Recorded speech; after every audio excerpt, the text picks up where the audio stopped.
আসসালামু আলাইকুম, সবাইকে শুভেচ্ছা জানাচ্ছি। মাসুম মাহবুব দেখছেন ওপেন দ্য ইউটিউব চ্যানেল এবং মাসুম মাহবুব ফেসবুক পেজ। প্রিয় দর্শক, ইরান এবং আমেরিকার মধ্যে একটা উত্তপ্ত পরিবেশ চলছে। যে কোনো সময় দু দেশের মধ্যে একটা বড় রকম লড়াই বা সংঘাত বেঁধে যেতে পারে। এই প্রশ্নটি আমরা বিগত কয়েকদিন ধরে বা বলতে পারি কয়েক সপ্তাহ বেশি সময় ধরে আমরা আপনাদের খবর দিয়ে যাচ্ছি এবং আপনারা দেখতে পাচ্ছেন। ইরানকে আক্রমণ করবে আমেরিকা, এই প্রশ্নটি যেমন আছে। ইরান সেই প্রতি উত্তরে কি করতে পারবে সেটা নিয়ে অনেক প্রশ্ন আছে। তার মধ্যে হঠাৎ করে মধ্যপ্রাচ্যের বড় বড় গণমাধ্যমগুলো বলে ফেলছে ইরান আমেরিকার যুদ্ধ তবে কি শুরু। তবে কি শুরু মানেটা কি? কিছু একটা ঘটেছে যে কারণে এই কথাটি বলা হচ্ছে যে ইরানের একটি ড্রোনকে ভূপাতিত করেছে আমেরিকা। তার মানে ইরান আমেরিকার লড়াই শুরু হয়ে গেছে। আবার যদি বলি যে না, বিষয়টা যুদ্ধে এখনো গড়ায়নি, যুদ্ধের একটা প্রাক প্রস্তুতি বা মহড়া চলছে দুই রাষ্ট্রের মধ্যে। ঘটেছিল কি আসলে? ইরান কি আমেরিকার কাছে কি ড্রোন হারিয়েছে, না ইরান তার চেয়ে বড় কিছু পেয়েছে? চলেন এই বিষয়গুলো একটু খুঁটিনাটি জানাই আপনাদের। মূলত ইরানে আক্রমণের জন্য আমেরিকার সবচেয়ে বড় এয়ারক্রাফট ক্যারিয়ার আব্রাহাম লিঙ্কন এখন অপেক্ষা করছে সাগরে। এক প্রকার চারদিক থেকে ইরানকে ঘিরে রেখেছে আমেরিকা, যে কোনো সময় আক্রমণ শুরু হবে। ইরান এই বিষয়টি জানে, তাই ইরান প্রথমে আমেরিকার যে যুদ্ধ জাহাজটি আছে আব্রাহাম লিঙ্কন, এটিকে টার্গেট করে তারা প্রথম খেলা শুরু করেছে। এবং ইরান এই আব্রাহাম লিঙ্কনকে ধ্বংস করার জন্য প্রথমে তারা কিছু ড্রোন পাঠিয়েছে। সেই ড্রোন পিকচারের আলোকে ইরান তাদের শাহেদ ড্রোনকে আবার রিপিট সেখানে পাঠিয়েছে। শাহেদ, এই ড্রোনটি মূলত ঠিক আব্রাহাম লিঙ্কনের উপরে উঠে যায়। সেখান থেকে ইরান তার যত রকম তথ্য উপাত্ত প্রয়োজন সব সংগ্রহ করে ফেলে। অর্থাৎ ইরান আমেরিকার এয়ারক্রাফট ক্যারিয়ারটাকে ধ্বংসের জন্য তাদের যা যা লাগবে সেই জিনিস শাহেদ ড্রোনের মাধ্যমে সংগ্রহ করে। এরপরে আমেরিকান F-35 সেটিকে শুট করে ফেলে দেয়। একটি মাধ্যম বলছে আমেরিকা ফেলে দিয়েছে, আরেকটি মাধ্যম বলছে F-35 এর মাধ্যমে ফেলেছে। F-35 কোনটি বুঝতে পারছেন তো? আমেরিকার পঞ্চম প্রজন্মের যুদ্ধ বিমান, যে F-35 দিয়ে ইসরায়েল ইরানে আক্রমণ করেছিল। প্রশ্ন হলো, ইরান তাহলে আমেরিকার কাছে একটি ড্রোন হারিয়ে যুদ্ধ শুরু করলো? না, ইরান জানে যে কাজটি হবে। প্রথমে আমেরিকা বলে তাদের এয়ারক্রাফট ক্যারিয়ারের কাছাকাছি আসলে সেই ড্রোনটিকে তারা ফেলে দেয়। কিন্তু ইরান বলছে যে কাছাকাছি না, সেই এয়ারক্রাফট ক্যারিয়ারের ঠিক উপরে উঠে দাঁড়িয়ে সেখান থেকে সকল তথ্য নিতে থাকে শাহেদ ড্রোন। ড্রোনের কাজটি কি? ড্রোন কি ছবি নিয়ে বাড়িতে ফিরে এসে ল্যাপটপে নামিয়ে দেয় পেন ড্রাইভের মাধ্যমে? বিষয়টা এরকম না। ড্রোনটা যখন মুভ করে প্রতি সেকেন্ডের ফুটেজগুলো তার সার্ভারে, তার কন্ট্রোল টাওয়ারকে বা কন্ট্রোল পজিশনকে পাঠায়। অর্থাৎ ইরানের এই ড্রোনটি চলে যায় ধীরে ধীরে, একদম পুরো পজিশনের ভিডিওগুলো ইরানের কন্ট্রোল পজিশনকে পাঠানো শুরু করে এবং তারা সেখান থেকে পুরো তথ্য উপাত্ত রেকর্ড করতে থাকে। একটা পর্যায়ে সেটি এয়ারক্রাফট ক্যারিয়ারের উপরে উঠে এবং তার অবস্থান, কি কি যুদ্ধ বিমান নিয়ে আমেরিকা এসছে, আমেরিকা সেখানে কি কি আকাশ প্রতিরক্ষা ব্যবস্থা ব্যবহার করবে, আর কি কি ওয়ারশিপ সেখানে অবস্থান করছে, অর্থাৎ সেখান থেকে পুরো আমেরিকার ডাটাগুলো সেই ড্রোনের মাধ্যমে ইরান হাতিয়ে নেয়। একটা পর্যায়ে আমেরিকা সেটাকে শুট করে ফেলে দেয়। তার মানে ইরান তার কাঙ্ক্ষিত লক্ষ্যে পৌঁছে গেছে। আমেরিকার এয়ারক্রাফট ক্যারিয়ারের উপরে উঠে এসে ইরান বসে তথ্য নিয়ে গেছে, এরপর আমেরিকা সেটিকে ফেলে দিয়েছে। তাহলে পরাজয়টা কার হলো? আমেরিকার। কারণ আমেরিকা তার এয়ারক্রাফট ক্যারিয়ারের কাছে আসার আগে ফেলতে পারেনি। ইরান সেটিকে ফাঁকি দিয়ে তার কাজটি করে ফেলেছে। এখন ইরানের এরকম শাহেদ ড্রোন ভুরি ভুরি আছে, এগুলো তারা হিসাবে ধরে না। একটা না 10টা পাঠালেও বা 10টা ধ্বংস করলে ইরানের কিছু হবে না। আপনাদের মনে আছে আমেরিকার MQ-9 রিপার, সবচেয়ে ভয়ঙ্কর যে ড্রোন বলা হয় আমেরিকার, সেই ড্রোন পাঠানো হয়েছিল ইয়েমেনে আক্রমণের জন্য আমেরিকা পাঠিয়েছিল। এই MQ-9 রিপার এটিকে হুতিরাই শুট করে ফেলে দিয়েছে নিচ থেকে, একটা না একাধিক। তখন প্রশ্ন আসছিল যে হুতিরা আমেরিকার এই উন্নত মানের ড্রোনকে কি করে ফেলে দিল, তাদের কাছে আসলে কি প্রযুক্তি আছে? আমেরিকার এত উন্নত ড্রোন হুতির চোখ ফাঁকি দিতে পারে।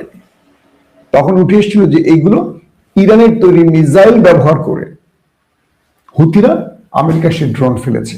তার মানে সেই ড্রোন, আমেরিকার ড্রোন যদি ফেলতে পারে হুতিরা, ইরানের ড্রোন আমেরিকা F-35 দিয়ে ফেলতেই পারবে, এটা খুব বড় বিষয় নয়। এখন আমেরিকা ভয় পাচ্ছে, তা কি আসলে? আমেরিকা ভয় পাচ্ছে ইরান তাদের কি কি হাতিয়ে নিয়ে গেছে। এর পরপরই আমেরিকা সে এয়ারক্রাফট ক্যারিয়ার সে স্থান ত্যাগ করেছে। কয়েকটা সূত্র বলছে এটি আরব সাগর থেকে পালিয়ে মানে ইন্ডিয়ান ওশানে ঢুকে গেছে, ভারত সাগরে ঢুকে গেছে। তার মানে আমেরিকা ভয় পেয়ে গেছে। যখনই বুঝতে পেরেছে শাহেদ ড্রোন এসে তার নাকের ডগা থেকে সকল তথ্য উপাত্ত নিয়ে গেছে, আমেরিকা চিন্তা করছে এখন তো ঠিক নাই, ধুম করে একটা মিসাইল মেরে দিতে পারে, একটা হাইপারসনিক মেরে দিতে পারে, এটা তো ইন্টারসেপ্ট করতে পারবে না। কেন পারবে আমেরিকা বলেন? আমেরিকা সবচেয়ে আপডেট আকাশ প্রতিরক্ষা প্যাট্রিয়ট বলি আর থার্ড বলি, এগুলো তো ইসরায়েলকে বাঁচাতে পারেনি, পারছে না? পারেনি। তাহলে ইরানকে বা ইরানের মিসাইল থেকে আমেরিকা রক্ষা পাবে কি করে? আমেরিকার তো ওই আকাশ প্রতিরক্ষা সিস্টেমগুলো। তো আমেরিকার এই আকাশ প্রতিরক্ষা যদি ইসরায়েলের আকাশকে রক্ষা করতে না পারে, আমেরিকারও পারবে না। তো আমেরিকার মনে তো এটি হতে পারে। তো সেই হিসেবে যখনই ইরানের শাহেদ ড্রোন আসে আব্রাহাম লিঙ্কনের উপর, এরপর তারা সেটিকে শুট করে ফেলে দেয়, এরপর সেই স্থান ত্যাগ করা হয়, অর্থাৎ পালিয়ে যায়। Number one. নাম্বার টু হলো নতুন করে ট্রাম্প কাকা আবারও হট হয়ে গেছে। তিনি আবারও ইরানকে যুদ্ধের হুমকি দিলেন। কখন? আগামী 6 ফেব্রুয়ারি তুরস্কে হতে যাচ্ছে ইরান এবং আমেরিকার মধ্যে আলোচনা। ইরানের পররাষ্ট্রমন্ত্রী আব্বাস আরাকচি আর মার্কিন প্রেসিডেন্ট ডোনাল্ড ট্রাম্পের বিশেষ দূত, তারা দুজন এই বৈঠকটি করছেন এবং এই আয়োজনটি তুরস্ক করেছে। তুরস্ক যে কোনো উপায় চাচ্ছে ব্যাক চ্যানেলে আলোচনা হোক আর ওপেন চ্যানেলে আলোচনা হোক, এই যুদ্ধটা বন্ধ হোক। ইরানকে রক্ষা করতে চাইছে তুরস্ক এবং তুরস্ক এই ব্যাপারে নেপথ্যে ইরানের সাথে সব রকম আলোচনা চালিয়ে যাচ্ছে। অনেকেই বলেন তুরস্ককে নিয়ে ন্যাটোর দেশ, এই দেশ, সেই দেশ, আমেরিকার চামচা, এটা সেটা। এখন নিজেকে প্রশ্ন করেন, এতদিন তুরস্ককে নিয়ে যারা এই আলোচনাগুলো করেছে তারা কতটুকু সঠিক? তুরস্ক বিশ্ব রাজনীতিতে তার অবস্থানটাকে এমন জায়গায় রাখে যে যে কোনো ভয়ঙ্কর পরিবেশে যে কোনো পক্ষের সাথে আলোচনা করতে পারে। এরদোয়ানের তুরস্ক, তারা ইসরায়েল ব্যতীত এমন কোন রাষ্ট্র নয় যাদেরকে আলোচনা টেবিলে বসাতে না পারে। একমাত্র ইসরায়েলকে পারে না। পারে না বলতে ইসরায়েলের কাছে তারা যায় না, কারণ ইসরায়েলের সাথে তাদের সম্পর্ক সাপের নেউলে। এই দুই রাষ্ট্রের মধ্যে সম্পর্কগুলো, এই ফিলিস্তিন ইস্যুতে তুরস্ক সবসময় দখলদারদের বিরুদ্ধে অবস্থান নিয়ে তাদের মধ্যে সম্পর্কটা খারাপ। এখন ইরান চাইছে, ইরান কাতারকে, সৌদি আরবকে দিয়ে আলোচনাটা করতে চেয়েছিল যাতে একটা যুদ্ধ শুরু না হয়, কারণ যুদ্ধ দুই পক্ষের অনেক ক্ষতি করবে। সৌদি আরব এবং কাতার তারা চেষ্টা করেছে, সেই চেষ্টা সফল হয়নি। উল্টো কাতারের যিনি পররাষ্ট্রমন্ত্রী তিনি ইরানে এসছেন, তিনি আলী খামেনির সাথে, আয়াতুল্লাহ আলী খামেনির সাথে বসছেন এবং যে চুক্তিগুলো বা যে শর্তগুলো আমেরিকা দিয়েছিল ইরানের উদ্দেশ্যে সেগুলো তুলে ধরেছেন কাতারের পররাষ্ট্রমন্ত্রী আয়াতুল্লাহ খামেনিকে। কিন্তু আয়াতুল্লাহ আলী খামেনি এই বিষয়গুলোতে নারাজ। তিনি বলছেন এগুলো একটা রক্ষা করা সম্ভব নয়। আমেরিকা যে শর্তগুলো দিয়েছে এটা ইরানের সার্বভৌমত্ব ধ্বংসের শর্ত, ইরান এগুলো মেনে নেবে না, মরে গেলেও না। তারপরে ট্রাম্পের উচিত ছিল যুদ্ধ শুরু করে দেয়া। ট্রাম্প বুঝতে পারছেন যে যুদ্ধটা আসলে শুরু করলে শুধু ইরানের না, তার নিজেরও ক্ষতি হবে, কারণ ইরান চলে গেছে হরমুজ প্রণালীতে। পুরো হরমুজ প্রণালীতে মহড়া করে বুঝিয়ে দিয়েছে যে আমরা পুরো এই লাইনটা বন্ধ করে দেব, পুরো পৃথিবীর অর্থনীতি ভেঙে পড়বে, আমেরিকার স্টক মার্কেট ধসে পড়বে, সব একসাথে ধাপাস করে হয়ে যাবে সব। কারণ এখান থেকেই পৃথিবীর সবচেয়ে বড় তেল আসা যাওয়া করে। তো ইরানের এই মাটির নিচে যে ওয়াটার টানেল গুলো, এগুলো আমেরিকার চোখে এসছে এবং আমেরিকা বুঝতে পারছে যে ইরানের আসলে কি আছে না আছে অনেক কিছু তারা বুঝতে পারছে না। যেটুকু ইরান বলে সেটুকু তারা জানে, কিন্তু ইরানের আরো কিছু আছে যেটা ইরান হয়তো বা বলে না, চীনের মতো। সেই জায়গাটা আমেরিকার জানা নেই। কারণ আমেরিকা বোঝার চেষ্টা করছে যে ইরানের এত সাহসী লোক থেকে, সে আমার সাথে লড়াই করতে মাঠে নেমে গেছে, কিছু একটা আছে তার কাছে। এই তো ইরানের হারাবার কিছু নাই। আমেরিকা ইরান যুদ্ধে ধরেন ইরান হেরে যাবে, কিন্তু আমেরিকার যদি বড় ক্ষতি হয়ে যায় কি হবে? কারণ বড়রাই পরাজিত হওয়ার লজ্জা পায়, ছোটরা না। এখন তুরস্ক ফেব্রুয়ারির 6 তারিখে দুই দেশের মধ্যে আলোচনা শুরু করতে যাচ্ছে। এর মধ্যে ট্রাম্প সাংবাদিকদের নতুন করে আবার বলে ফেলছেন তার ওভাল অফিসে যে তিনি যে কোনো সময় ইরানে আক্রমণ করবেন যদি ইরান তার শর্ত মেনে না নেয়।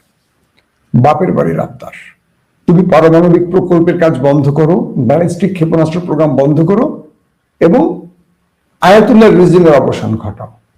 আয়াতুল্লাহ রিজিমের অবসান আয়াতুল্লাহ ঘটাবে? ব্যালিস্টিক প্রোগ্রাম বন্ধ করলে কালকে ইসরায়েল এসে ধামধাম করে পুরো ইরানটাকে ছাপা করে দিয়ে চলে যাবে, রক্ষা আমেরিকা করবে? অর্থাৎ ট্রাম্পের এই বক্তব্যে নতুন করে আবার উত্তপ্ত হয়ে উঠছে ইরান আমেরিকা। একদিকে আলোচনা, আরেকদিকে আক্রমণের হুমকি, দুটো মিলেই আবারও বিশ্ব পরিস্থিতি অন্যদিকে চলে যাচ্ছে। ইতিমধ্যে বলা হচ্ছে যে ইরানের বেশ কিছু ওয়াটার ড্রোন গুলো, এটা ওয়াটার ড্রোন বলে হুতিরা, আবার আমরা স্পিড বোট টাইপের কিছু আধুনিক বোট আছে, ওয়াটার বোট, এগুলো সেই আমেরিকার এয়ারক্রাফট ক্যারিয়ার এবং ওয়ারশিপকে তাড়া করেছে এবং তারা সেখান থেকে পালিয়েছে এমন খবরও পাওয়া গেছে।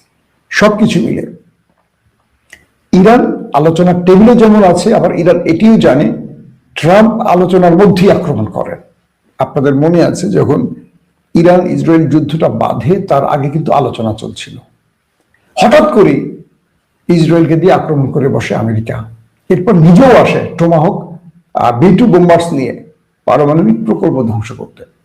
তখন পুরো পৃথিবী ছিছি করেছে যে তুমি আলোচনা চালাচ্ছ, এর মধ্যে আক্রমণ করলা কেন? তো ট্রাম্প আনপ্রেডিক্টেবল ম্যান, তিনি যা বলেন তা করেন না, তিনি যা করেন তা বলেন না। সো ইরান এই বিষয়টিকে মাথায় রেখে খেলছে। একটা বিষয় মনে রাখতে হবে, ডোনাল্ড ট্রাম্পের রাজনৈতিক প্রজ্ঞা আর আয়াতুল্লাহ আলী খামেনির প্রজ্ঞা এক জায়গায় না। আয়াতুল্লাহ আলী খামেনি 40 বছর ইরানকে শত্রুর হাত থেকে রক্ষা করে টিকে আছে। ডোনাল্ড ট্রাম্প তো আসবেন আবার চলে যাবেন, এই তো 4 বছর শেষ, আউট। সো জো বাইডেন যেমন বলেছিল যে আমি মার্কিন প্রেসিডেন্ট হলে এরদোয়ানকে পরাজিত মানে এরদোয়ানের ক্ষমতাচ্যুতি ঘটাবো, এই ঘোষণা দিয়ে তিনি আমেরিকার প্রেসিডেন্ট হয়েছিলেন। সে জো বাইডেন কোথায়? নাই, হেরেছেন, পরাজিত হয়ে বিদায় নিয়েছেন ট্রাম্পের কাছে, কিন্তু এখন এরদোয়ান টিকে আছেন। সো মুসলিম রাজনীতিবিদদের মধ্যে এরদোয়ান বা আলী খামেনির জায়গাটা ভিন্ন। এটা পাকিস্তান না যে সেনাবাহিনী কান ধরে ইমরান খানকে বসিয়ে দিল। ইমরান খান মানুষের হৃদয়ের স্থান পেয়ে আছেন এবং সেনাবাহিনী বন্দুকের জোর দিয়ে যতক্ষণ টিকে থাকে, কিন্তু সেনাবাহিনী মানুষের হৃদয় তো জয় করতে পারছেন না। আমার দেশের মতো আর কি, আমাদের দেশের সবচেয়ে আফসোস লাগে, সবচেয়ে বড় যে গোয়েন্দা মাধ্যমটি, তাদের মুখপাত্রকে জোখান নাই। মানে একটা বিষয় তো একটু মানানসইর ব্যাপার আছে। পৃথিবীর প্রত্যেকটা গোয়েন্দা বাহিনীর কাজ হলো বিদেশি রাষ্ট্র থেকে দেশকে রক্ষা করা। একমাত্র এক্সেপশন বাংলাদেশে। কি? বাংলাদেশের গোয়েন্দা বাহিনীর কাজ হলো বাংলাদেশের পলিটিক্যাল ম্যানদেরকে নজরদারি করে দেশটাকে বাইরের কি বলবো প্রেসক্রিপশনের মোড়কে নিয়ে আসা। বাংলাদেশের অভ্যন্তরীণ রাজনীতির বাইরে আমাদের গোয়েন্দা বাহিনীর বড় কোনো সাফল্য আছে কিনা আমার জানা নেই, আপনারা জানতে পারেন। দেখেন আমাদের কচুক্ষেত যেটা আছে গোয়েন্দা বাহিনী, তাদের অন্যতম মুখপাত্র কে? জোকার নাই, যাকে আমি আল জাজিরা জীবনে একটা প্রতিবেদন করতে শুনেছি আর শুনি নাই। এই কুমড়া পটাশকে ব্যবহার করে, তো এই ব্যক্তিকে ব্যবহার করে আমাদের গোয়েন্দা বাহিনীর ভাবমূর্তি ভালো হয় না খারাপ হয়? যার বাংলাদেশের মানুষের কাছে ন্যূনতম গ্রহণযোগ্যতা নাই, তাকে ব্যবহার করছে। মানে এই রাম ছাগলটাকে ব্যবহার করতেছে আমাদের বাহিনী। ভাই আমাদের বাহিনীকে বলবো, যাদের প্রতি মানুষের আস্থা আছে, ভরসা আছে, এমন কাউকে আপনারা ব্যবহার করেন যাদের কথা মানুষ শোনে। আপনারা তো হাজার হাজার কোটি টাকা পান মিডিয়ার জন্য, একটু ভালো লোকদের পিছনে ব্যয় করেন যাদের প্রতি বাংলাদেশের মানুষের আস্থা আছে। তো ঠিক একই জায়গাটা আমেরিকার অবস্থা হলো, আমেরিকা তার ফক্স নিউজ, এই যেটা ট্রাম্পের গণমাধ্যম, আরো এরকম হুমকি ধমকি দিয়ে যাচ্ছে ইরানকে। তো ইরানকে হুমকি ধমকি দিচ্ছে আর ইরান এনজয় করছে। ইরান বলছে তুমি আক্রমণ করো, আমি প্রস্তুত, তুমি আলোচনা করো, আমি প্রস্তুত। বাট ইরান এই মুহূর্তে যুদ্ধটা চাইছে না, কারণ এই যুদ্ধটা দুই পক্ষকে ব্যাপক ক্ষতিগ্রস্ত করবে। যুদ্ধ আসলে কিছু দেয় না। ইরান আমেরিকার মানে যুদ্ধে ইরান বিজয়ী হবে বিষয়টা এরকম না, আমেরিকা বিজয়ী হবে বিষয়টা এরকম না। হাজার হাজার মানুষের প্রাণ যাবে, রাষ্ট্রের সম্পদ ধ্বংস হবে, স্ট্রাকচার ধ্বংস হবে, দুটো রাষ্ট্রীয় অর্থনৈতিকভাবে ক্ষতিগ্রস্ত হবে। আমেরিকা এই সুযোগে নিজের মুরলীপনা জাগাবে, আরো কিছু অস্ত্র বিক্রি করে আবার ক্ষতিপূরণের চেষ্টা করবে, কিন্তু লাভ নেই। পৃথিবীতে সবচেয়ে বড় ঋণগ্রস্ত দেশের নামই আমেরিকা। কত ট্রিলিয়ন ডলার তার ঋণগ্রস্ত আপনি জানেন? তো সেই রাষ্ট্র কি করবে? এই যুদ্ধ সেই রাষ্ট্রকে দাঁড় করাতে পারবে না। সো যুদ্ধটা আসলে বন্ধ হওয়া দরকার। যে কোনো বিষয়ে আলোচনার মাধ্যমে সমাধান করা জরুরি।